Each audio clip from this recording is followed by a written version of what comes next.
राधे राधे। कैसे हैं आप सब। आज हम श्रीमद् भगवत गीता के 8वें अध्याय का महात्म्य श्रवण करेंगे। श्री नारायण भगवान की जय। श्रीमद् भगवत गीता माता की जय। एक समय विष्णु जी के समीप बैठी हुई लक्ष्मी ने पूछा, हे महाप्रभु, आपने गीता के 7वें अध्याय का महात्म्य तो सुनाया, अब 8वें अध्याय का महात्म्य भी सुनाइए। लक्ष्मी जी के वचन को सुनकर विष्णु जी बोले, हे प्रिय, आज मैं तुम्हें गीता के 8वें अध्याय का महात्म्य सुनाता हूँ, ध्यान देकर सुनो। एक समय मिथिलापुरी में राजा मिथिलेश के यहाँ वर्षा न होने के कारण बड़ा भारी अकाल पड़ा, जिसमें राजा की संपूर्ण प्रजा अकाल से पीड़ित हो त्राही त्राही करने लगी। राजा ने प्रजा के दुखों को मिटाने के लिए अनेकों यज्ञदान किए, परंतु प्रजा का कष्ट दूर नहीं हुआ। उसी चिंता से व्याकुल होकर राजा ने साधु ब्राह्मणों को की सभा करके इसका विचार प्रारंभ किया कि मेरे कौन से पाप से यह अकाल पड़ा है। इंद्रादि देवताओं की प्रसन्नता के लिए मैंने अनेक यज्ञ किए, परंतु यज्ञ भोग लेकर भी देवताओं ने वृष्टि नहीं की, इसका क्या कारण है। उसी समय एक ब्राह्मण राज्य सभा में उपस्थित हुआ।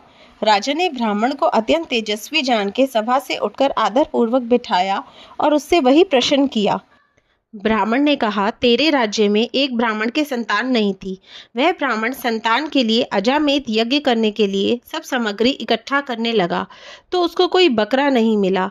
हार मानकर वह ब्राह्मण दूध मुही बकरी का बच्चा बकरी सहित मोल लेकर बच्चे को हवन में देने लगा। तब बकरी बोली, हे ब्राह्मण, तू महापापी है जो अपने पुत्र के लिए मेरे पुत्र का हवन करता है। जिस राजा के राज्य में ऐसा पापी ब्राह्मण है, वह राजा संपूर्ण प्रजा के लिए दुखी होवे। ऐसा शाप देकर वह बकरी पुत्र शोक में मर गई। कुछ दिनों के बाद वह ब्राह्मण भी मरा। जब धर्मराज के पास गया तब उन्होंने कहा, यह ब्राह्मण बड़ा पापी है, इसे नरक में भेज दो। उस ब्राह्मण का नरक से निकलकर बंदर, कुत्ता आदि योनियों में जन्म हुआ। वह ब्राह्मण अनेक प्रकार की योनियों को भोगने से बड़ा दुखी है। जब उसका और बकरी का उद्धार हो तब तेरी प्रजा सुखी हो। राजा ने कहा, इसके उद्धार का उपाय क्या है, सो कृपा पूर्वक कहिए। ब्राह्मण ने कहा, कुरुक्षेत्र में धर्म रुचि नाम के एक सन्यासी रहते हैं। वह बड़े गीता पाठी हैं। वह तुम्हारे नगर में आकर गीता के 8वें अध्याय के महात्म्य का फल तुमको दें, तो उस ब्राह्मण और बकरी का उद्धार हो और संपूर्ण प्रजा सुखी होवे। राजा ने तुरंत रथ को सजाकर सारथी को कुरुक्षेत्र में धर्म रुचि को लाने भेजा। सारथी ने वहां पहुंचकर राजा का संदेश सन्यासी से कह सुनाया। गीता के 8वें अध्याय का महात्म्य के अभ्यास से वह सन्यासी अत्यंत तेजवान और प्रभावशाली था। राजा की मनोगत सब बातों को जानकर पहले तो वह बहुत उदास हुआ।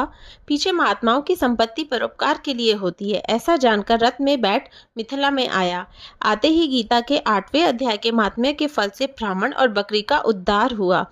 वे दोनों अदम भय से छूटकर परम पद को पहुंचे और नगर में अपूर्व वृष्टि हुई। इति श्री पद्म पुराणे सती ईश्वर संवादे गीता महात्म्य नाम 8वां अध्याय समाप्त। श्री नारायण भगवान की जय। लक्ष्मी माता की जय। श्रीमद् भगवत गीता माता की जय। जय श्री राधे।